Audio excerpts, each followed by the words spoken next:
In this video, I'm going to review the executive notebook from ink+volt. I'll go over the specs, I will do a paper test, and I'll tell you what I like and don't like about this notebook coming up. Blake here with Blake's Broadcast. On this channel, I review fountain pens, paper, and ink, and as always, I put links in the show notes in the description below. And if you haven't already, please hit that subscribe button. It really helps out my channel. Alright, let's get on with the review. This is the executive notebook from ink+volt, and I was really interested in this notebook because it uses passepied cream paper, just like our Papermind passepied cream hardcover notebook. Now, forgive the appearance of this. You can see it's smushed here. In shipping, it was smushed. They kind of mail it in like a FedEx envelope. Now, I did contact them and they sent me a replacement, and I unfortunately gave that away by mistake. And so I'm showing you this one that's scrunched, so please forgive the appearance. The ink+volt people responded quickly and sent me a replacement right away, so very good customer service from them. Really like that. Now, this notebook costs $37, and it's a little bit bigger format. So this is a Papermind A5 Cosmo Air Light hardcover notebook, and you can just see it's a bit bigger. So the size is 180 by 235. So it's sort of like a B6 notebook. There's 192 pages of approximately 84 GSM passepied cream paper. It comes in a nice dot grid pattern, 5mm dot grid. We have this blue paste down paper here, and again, damage from shipping, so please forgive that. You do get two different colored bookmarks. You have this sort of beigey metallic one, and then you have like a metallic brown one. Looks really nice. You have gilt or silver, I don't know, is this silver or gold?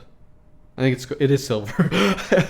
You have silver edges all the way around. It looks really nice. $37. Now, the cover, they call it a semi-flex hardcover, and it's a flexible cover. It is a little bit more rigid. I do not like the material. If there's one drawback about this notebook, for me, it's the material. It just feels like plastic. I mean, maybe slightly better than plastic, but it feels pretty plasticky. And it's rough to the touch. I don't really like it, unfortunately. I think it looks good. I just don't like touching it. And then on the back here, we can see the executive and Kunisawa, because this is made in Japan by Kunisawa for ink+volt. I like the branding here. I think this looks pretty nice. And in terms of the notebook, it lays very flat. It's Smythe sewn, so looks really good. We also have the headband here and on the foot there in blue.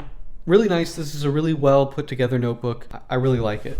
And blue paste down, and then we go right into the lined pages. Very nice. It's a little bit big for what I like, but it's well made. My real only complaint is that cover material, which I think is just kind of unpleasant.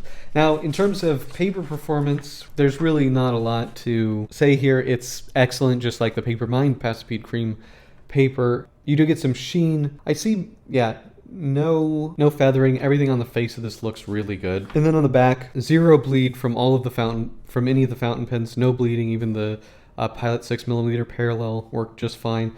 And all of the other pens passed, so that includes roller balls, ballpoints, felt tip pens. Yeah, everything worked great. Now, the Troublemaker pens, they did cause a problem, as you would expect. Overall, paper performance is excellent.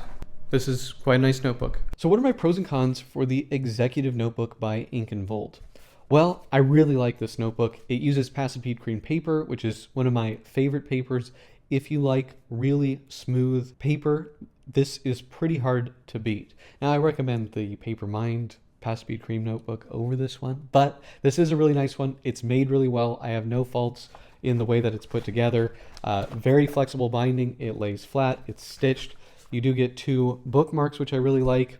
You do have headbands. It's just a really well put together thing. Now, in terms of cons, well, it's $37, so it's pretty expensive. However, I think you could probably justify it considering how nice the package really is here. It does only come in dot grid, 5mm dot grid though, so I like that. That's the right size for me for a dot grid, but no other options there. The gilt edges, the more that I look at them, I don't know, is this gold or silver? I don't think it's that nice, to be honest. I mean, I prefer it to not having it, but the more that I look at it, I'm like, what color is this? It's a little bit weird. Not my favorite there, but a real minor gripe there. My biggest issue is this cover, which they say is like a semi-flexible hardcover. It did get smushed in shipping. Ink+volt nicely sent me a replacement, which I accidentally gave away, but it doesn't feel nice. It has a really rough feel to it, plasticky feel. That's really the biggest drawback for me with this notebook. I do not like the cover material, but it does seem to be durable as long as you don't smush it in the mail. It's probably kind of water resistant, but that really bugs me. But that's pretty much it. This is a really good notebook. I will say that if you can get past that cover material. Do you guys have this notebook? Do you like this notebook? Let me know in the comment section below. And if you like this video, please hit that like button. And if you want to see fountain pen, paper, and ink videos, please hit that subscribe button. Thank you so much, and until next time.